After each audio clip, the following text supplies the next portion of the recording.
मित्रांनो, स्वागत आहे तुमचं आपल्या बेरोजगार टीचर या चॅनलवर. आज आपण तुमच्यासाठी घेऊन आलेलो आहे काही महत्त्वाचे प्रश्न. महाराष्ट्र राज्य बेसिक प्रश्न या सिरीजमध्ये प्रश्न पहिला, महाराष्ट्राचे पहिले मुख्यमंत्री कोण होते?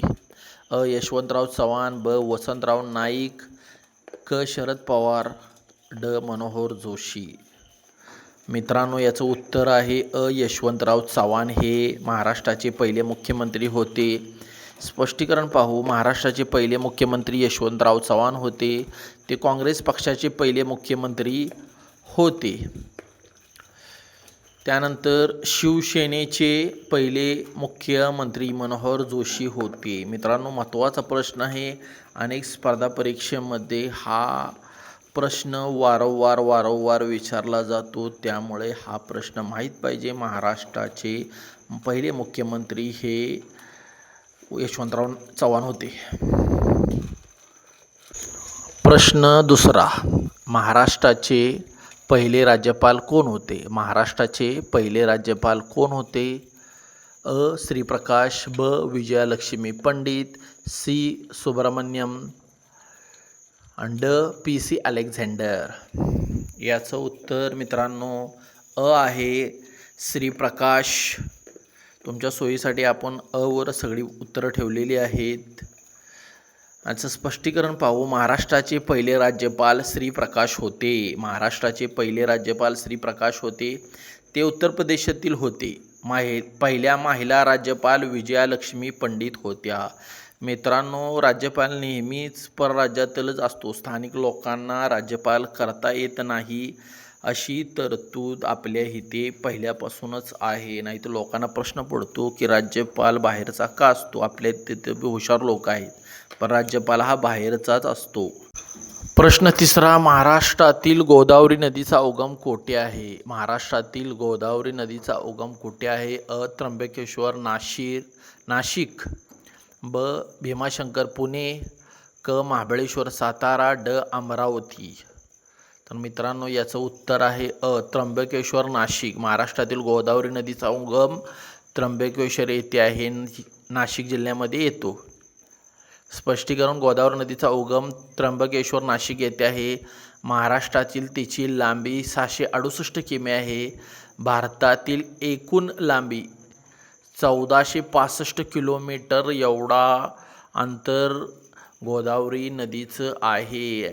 आणि एक प्रश्न महत्त्वाचा विचारला जातो यात, गोदावरी नदी कोणत्या दिशेने वाहते? याचं उत्तर तुम्ही नक्कीच कमेंटमध्ये सांगण्याचा प्रयत्न करा. प्रश्न चौथा, भीमा नदीचा उगम कोठे आहे? प्रश्न अनेकदा वाचा. भीमा नदीचा उगम कोठे आहे? भीमाशंकर पुणे, ब त्र्यंबकेश्वर, क महाबळेश्वर, ड सातपुडा. तर याचं बरोबर उत्तर आहे मित्रांनो, उत्तर भीमाशंकर पुणे येथे भीमा नदीचा उगम झालेला आपल्याला आढळतो. आता याचं स्पष्टीकरण पाहू आपण. भीमा नदीचा उगम भीमाशंकर पुणे येथे आहे. महाराष्ट्रातील तिची लांबी 451 किलोमीटर आहे. कुकडी, पवना, इंद्रायणी या तिच्या प्रमुख उपनद्या आहेत. अनेक प्रश्न इथे निर्माण होतो मित्रांनो की भीमा नदी कुठल्या दिशेने वाहत जाते? हा प्रश्न अनेक वेळा परीक्षेमध्ये विचारण्यात आलेला आहे. त्यामुळे नक्कीच कमेंटमध्ये सांगा की भीमा नदी कोणत्या दिशेने वाहत जाते. हा महत्त्वाचा प्रश्न इथे निर्माण होतो. प्रश्न पाचवा, कृष्णा नदीचा उगम कोठे आहे? महाबळेश्वर सातारा, ब त्र्यंबकेश्वर, क भीमाशंकर, ड सातपुडा. याचं उत्तर आहे मित्रांनो महाबळेश्वर सातारा येथे कृष्णा नदीचा उगम होतो. स्पष्टीकरण बघू. कृष्णा नदीचा उगम महाबळेश्वर सातारा येथे आहे. महाराष्ट्रातील तिची लांबी 282 किलोमीटर आहे. कोयना, वारणा, पंचगंगा या तिच्या प्रमुख उपनद्या आहेत. आता कोयनेचा नदीचा उगम पण मित्रांनो महाबळेश्वर येथे झालेला आहे. आणि कोयनेला महाराष्ट्राची भाग्यलक्ष्मी असे संबोधले जाते. हा एक प्रश्न इथे कव्हर होतो. कोयना आणि कृष्णा महाराष्ट्रातल्या नद्या यांच्यावर सतत आणि वारंवार प्रश्न विचारले गेलेले आहेत, त्यामुळं हे इथं लक्षात ठेवणे महत्त्वाचे ठरेल. प्रश्न 6. महाराष्ट्राला किती किलोमीटर लांबीचा समुद्रकिनारा लाभला आहे? जुन्या माहितीवरून प्रश्न विचारलेला आहे. 720 किलोमीटर, ब 820 किलोमीटर, क 877 किलोमीटर, ड 700 किलोमीटर. तर जुन्या माहितीनुसार जे उत्तर आहे 720 किलोमीटर आहे. आता ह्याचं स्पष्टीकरण बघू आपण. महाराष्ट्राला 720 किलोमीटर लांबीचा समुद्र किनारा लाभलेला आहे, ही जुनी माहिती होती जुन्या प्रश्नपत्रिकेनुसार.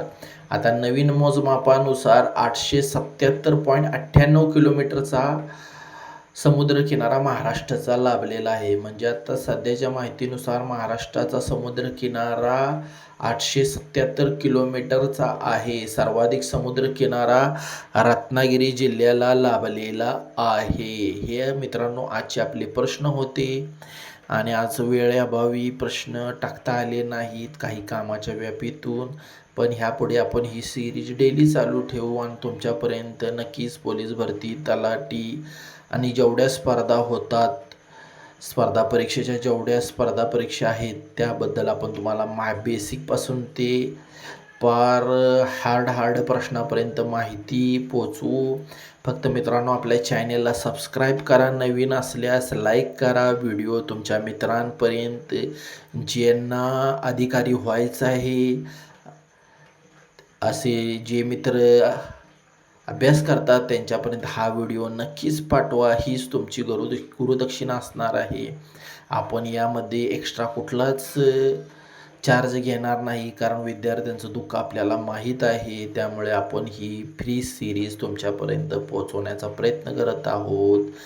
आभार आहे मित्रांनो. थँक्यू.